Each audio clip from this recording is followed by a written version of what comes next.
to introduce one of the co-founders of Al-Aqsa Community Clinic. She works at Nova Medical Associates in Burlington. She is an affiliate of Alamance Regional Medical Center in Burlington and has found the time to support this cause despite working full-time. Dr. Fozia Khan.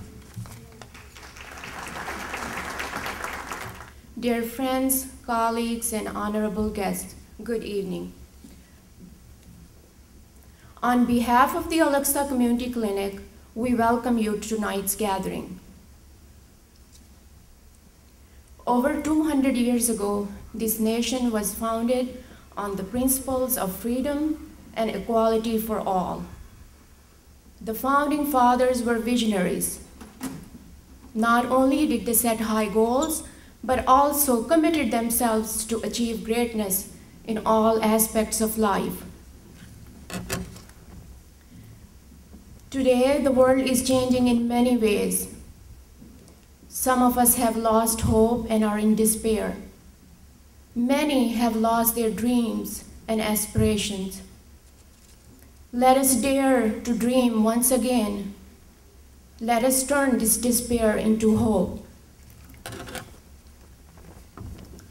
3 years ago, the Al-Aqsa Community Clinic opened its doors with a dream to provide health care to all, regardless of ability to pay, ethnic background, or religion.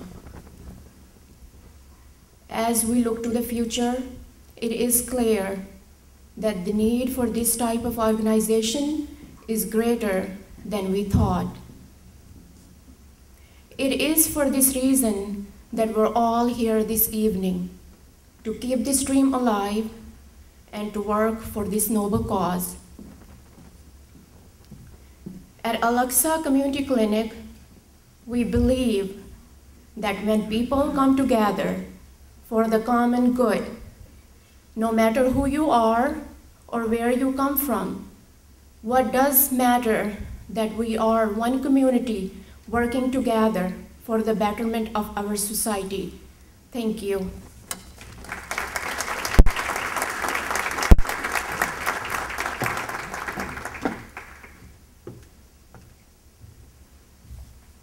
Thank you, Dr. Fozia Khan. Next, I would like to introduce to you one person who, with 1% inspiration and 99% perspiration, has taken a vision and made it a reality.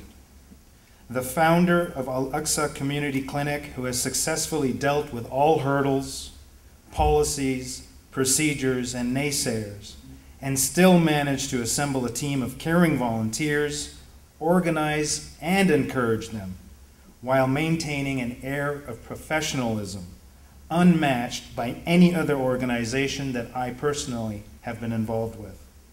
It gives me great pleasure and honor to introduce this visionary and dedicated individual, Mrs. Amal Khdour.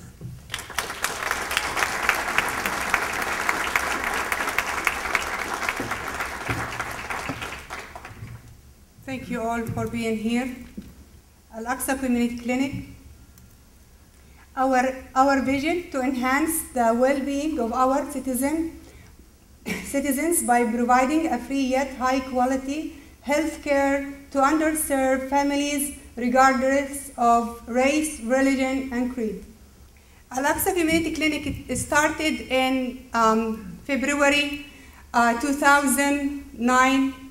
When we started our clinic, we have a group of women. We were working in 2008, trying to help the refugee.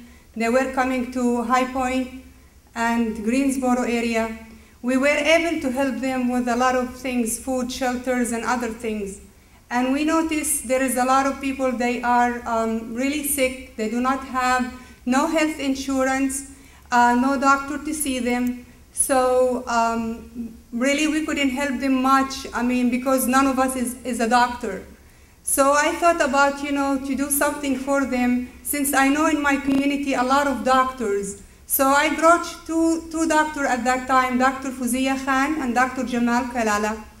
And I asked them, I have this idea and I would like to do it if they want to share their experience and help those needy family. And they did. And after that, a lot of other doctors, they heard about our clinic. They have the same belief as like, helping one person and saving one life as you saving a whole humanities. And here we are today with our clinic. We established Al-Aqsa Community Clinic. We've been served since we started in 2009 to over 2,000 patients. We see every month between 150 to 200 patients. Those people, they come to our clinic from different areas, from different county, Guilford, Alamance, Davidson, and Forsyth County and surrounding areas. Our clinic open first and third Saturday of each month, and we will open more days. Our facilities. Our clinic, it is located in Greensboro, and we are running the clinic. We operate in a 1,500 square feet space, and where we are right now, there is a very generous guy. He believed the same way we are. He donated his place for us for a free of use, Mr. Jim Ray.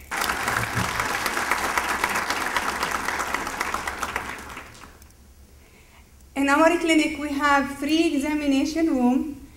We have a small room, we call it pharmacy. It's not really a pharmacy, but what we have in that room, sample of medicine, doctors that donated to our clinic. We can help, the patient, those ones they do not have the money to pay for their medicine. And also we use the assistant program for those families.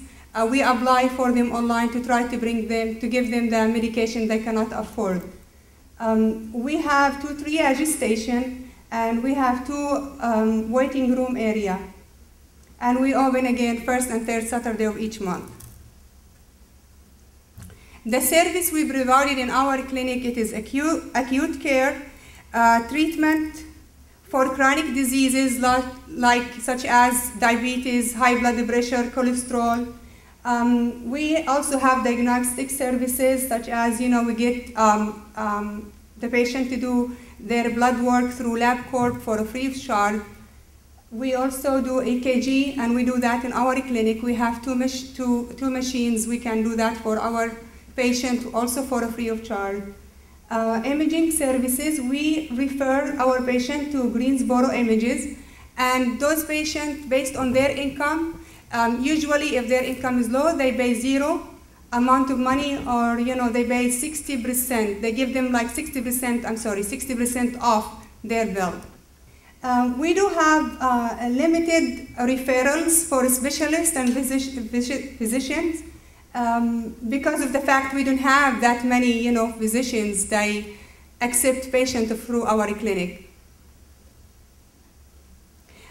We speak different languages. We have people that speak Arabic, Urdu, Hindi, and Spanish. Our volunteers. Our clinic is based on 100% is volunteers. None of us get paid.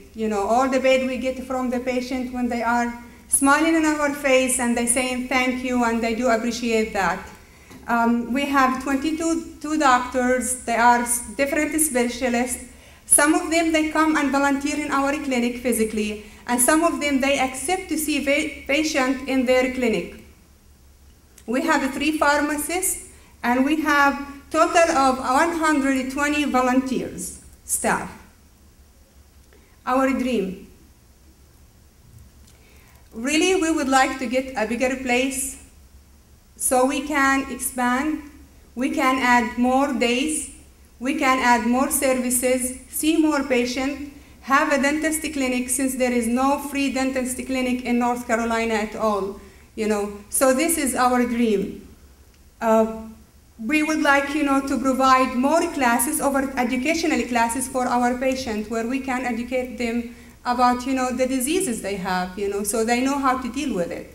We would like from you, physician and non-physician, if you can come and help physically in our clinic, donate one time every 2-3 months, or one time a year. It will make a big difference for us. You could volunteer through your clinic. if you accept to see like 1, 2, 3 patients a month from our clinic, or 5 patients a year from our clinic, that will be big help. You could donate some medicine to our clinic. That will also be a great help. You could, give donation to the clinic, and we will make sure that donation, it will, help lots of people. If you have any question, you can contact me. My information is there, and I will be glad to answer any question. And thank you all for being here, and it's a big pleasure for us to have you all. Thank you.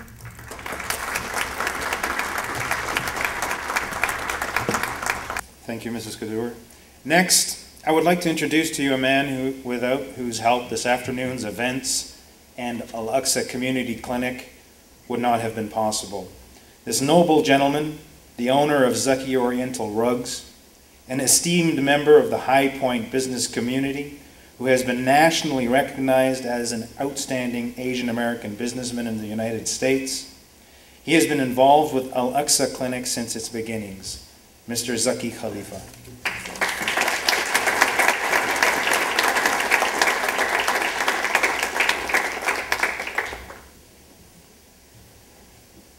Thank you for coming in spite of your many responsibilities, and I welcome you all. It is a great privilege to be able to speak to you for a minute. Of course, when there are speakers like Dr. Nido Kabain and Congressman Coble, I must not stand in their way. All I can say is that the start of Al-Aqsa Clinic was as humble as the start of Zaki Oriental Drugs, and I hope that we can meet all the requirements of everybody who steps into the doors of this clinic. The needs are growing so rapidly that in spite of the wonderful generosity of Mr. Ray for providing us his building rent-free, we just have outgrown that building, and we need a much, much bigger building.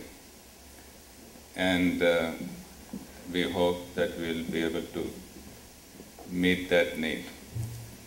So for that purpose, we have enlisted the support of, I think, a very suitable gentleman, and with his extraordinary background and experience, and his capacity and willingness to help us in that area, I think we can acquire the much bigger building that we need.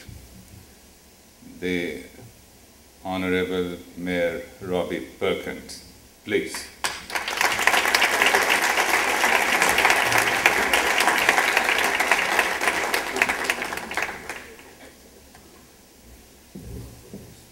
Good afternoon. It is always a wonderful day as a mayor of Greensboro when a prominent High Point businessman, Mr. Zaki, calls you, invites you down to his office, and I had never met him, and I always wondered who he was. And he said, I would like for you to come on a Sunday afternoon and bring greetings on behalf of Greensboro to an organization in Greensboro that I have something to do with, and I think it's important.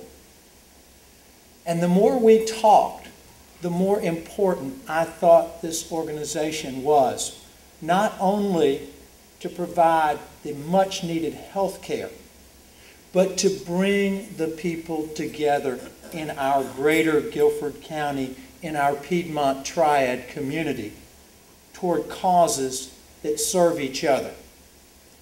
And it's so important that we get beyond our individual little areas and we do something for someone else. And the leadership that has been shown in this organization, and the way that folks that don't really have any extra time, I don't know any physicians that have any extra time. They all work too much.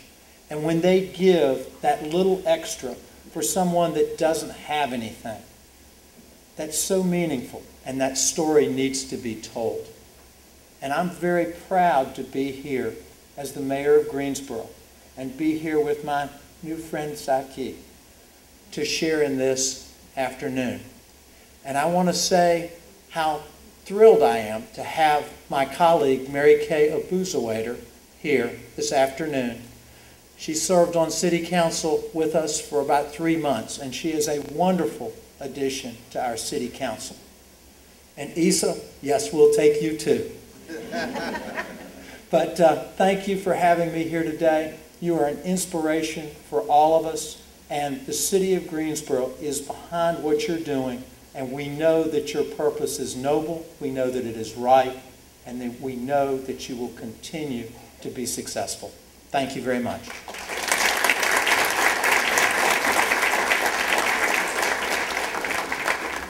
We have a very special guest here. All of you are special, but this one is with some great degree of respect that I would say is very special, that his global philanthropic spirit knows no borders.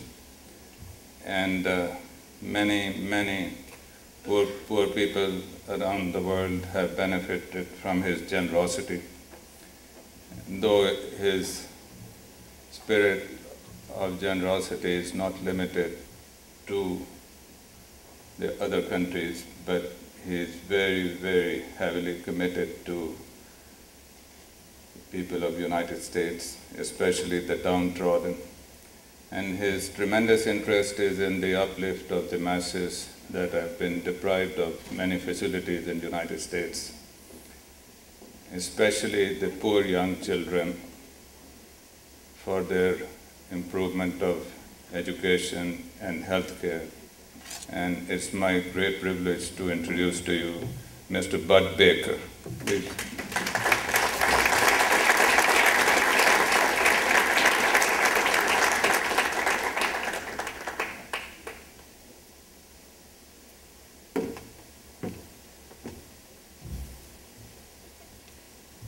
The last I heard was that I had absolutely refused to make any comments before this distinguished group, feeling myself unworthy. And then I got a phone call telling me that I would make some comments, but to keep them short. So I will do that. The other night we happened to be watching television and fell asleep and woke up in the middle of the film adaptation of the great American novel, The Grapes of Wrath, excuse me, Grapes of Wrath, in which the actor Henry Fonda played a leading role, and the film is, of course, about people from Oklahoma who, out of work and poverty-stricken in the mid-1930s, tried to find any place they could in America where they would not just find food or find shelter, but they would find work to do. It's an incredibly moving film, and it stretches the imagination that in that short period of time, going back to the 1930s, which is not so far behind us, America was stricken with literally hundreds of thousands or millions of people who did not know where their next meal would be from. It's an incredible film, and one worth watching, because we must believe today that there are people in America who are not so sure about the great promise of our land. Also this year, my wife Zen and I were coming back from the beach, and we heard on the news that Winston-Salem, North Carolina, had been designated the place in America with the highest percentage of people who do not get enough to eat. This is an incredible thing, and we were stunned by it, as you might imagine, because for years I have been suggesting to people that they should come and live in Winston-Salem, and imagine what I'm going to tell them now. We did some work on this issue, and we found out that in fact it is probably true. It's not a trick. It's not imaginative accounting by the government. But the fact is that because of job losses that have occurred among textile workers, tobacco workers, furniture workers, these are people who are by and large men, older and middle-aged men, and they're not going to find a job. So it's not clear what we will be able to do with that situation, but it does exist. It's not, as I said, it's not a joke. And so there they are, and they have to beg for food.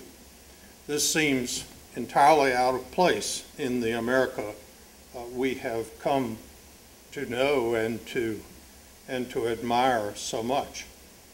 Now I will give you the final insult, which is that in our work to try to find out about this hunger issue, we found out that North Carolina is tied with the state of Louisiana, and I beg your pardon for all you people who are from Louisiana, in the percentage of young children between the age of 0 and 5 years old who do not get enough to eat. So if you weren't very happy with the other statistic, then you can try this one. So it is of interest to me that in this wonderful country in which we live and in which all of us in this room now live, and where we are so proud of our progress in such areas as medicine, technology, and other parts of life which have been very good to us, that we fundamentally still have people who cannot get enough to eat, or certainly are not getting enough to eat. And it simply means that we must redouble our efforts to reach out to people who are abjectly poor and who undoubtedly have no hope for the future. So in the midst of all this feeling bad about America and being disappointed because I've been telling people they should move here for so long, comes Rashida, who, as most whirlwinds do, comes in and stirs the place up a little bit and prescribes for all of us a place where we can truly help out with people who most certainly need our help, and in effect creates this wonderful device for doing so. So I must do two things now. One is to get off the stage, but the other is to apologize to you for being late. Our children came and brought our grandson, and we just had to say hello to him, and so that is why we were late. But I also tell you how proud I am to be a friend of Rashida and Zaki over these years, and we will look forward to doing what we can to help out with this great and worthwhile project. Thank you very much.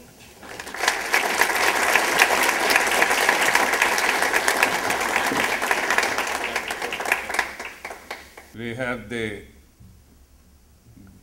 great pleasure of announcing that the most devoted public servant in our area is with us this evening. He's not only a good public servant, he's a true friend of the constituents, and his support has been available to all the residents of the area, even if they are not his voters. Let me welcome the Honorable Congressman Coble. Lace my speech with brevity. Nito, great speech. Bud, great speech. Zaki, as you know, Nancy Maza operates our High Point Congressional Office, and Janine Osborne operates our Alamance County Congressional Office, and they're both with us tonight. It's been covered, and I just want to emphasize the significance of this evening. Thank you, Zaki, for inviting us to be with you. Thanks to all of you. Best wishes to the clinic.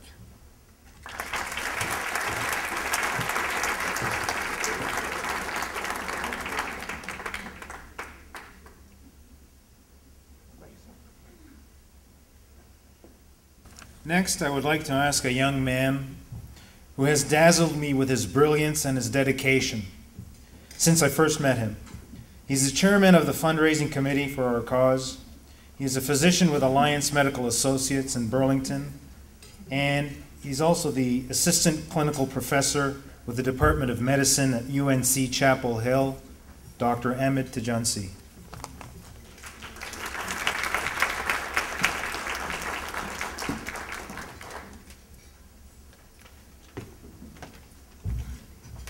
Thanks, Farooq. Good afternoon, ladies and gentlemen. I would like to thank, first of all, Mr. Zaki Khalifa for his recognition of all the outstanding doctors who have volunteered to the clinic and continue to do so. However, as we're all aware, the leader of any team or organization is only as good as the supporting staff. And Al-Aqsa Clinic has been blessed with an outstanding cadre of volunteers. I would therefore like to take this opportunity on behalf of the clinic to express my appreciation to these hardworking individuals. First of all, I'd like to recognize the pharmacists,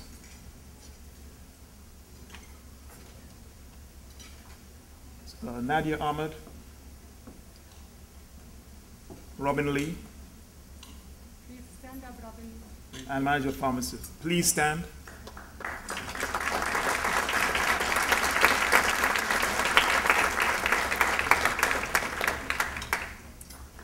Thank you. Secondly, we'd also like to recognize the volunteers. Unfortunately, we don't have a slide listing them all because there are way too many. Since Amal had mentioned over 120, but they all know themselves. Please stand so we can recognize you.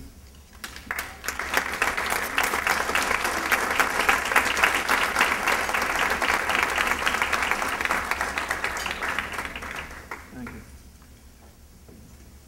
I would now like, on behalf of Al-Aqsa Clinic, to recognize certain individuals and organizations who have gone out of their way to contribute to the clinic's success. Firstly, as has been mentioned earlier, Mr. Jim Ray, the building's owner, who has been kind enough to let us use his premises free of charge for the last 2 years. Mr. Jim Ray.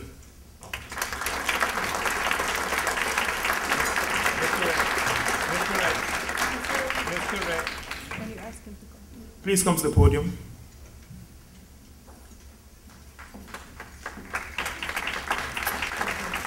Excuse me, sir. I'm sorry. I meant right here, sir. Sorry.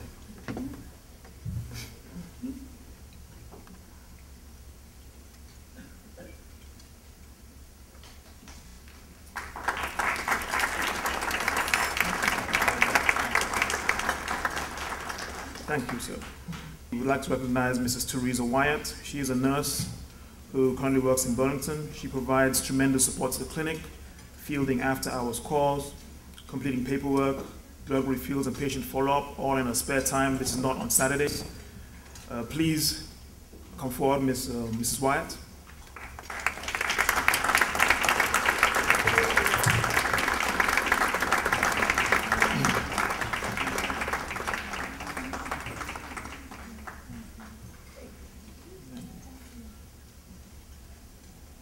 Fourthly, we'd like to express our appreciation to Mr. Javed Chowdhury, who has been instrumental in helping us to obtain these premises today at no expense to Al-Aqsa Clinic and helping us in the organization of today's event. Mr. Chowdhury, please step up, please.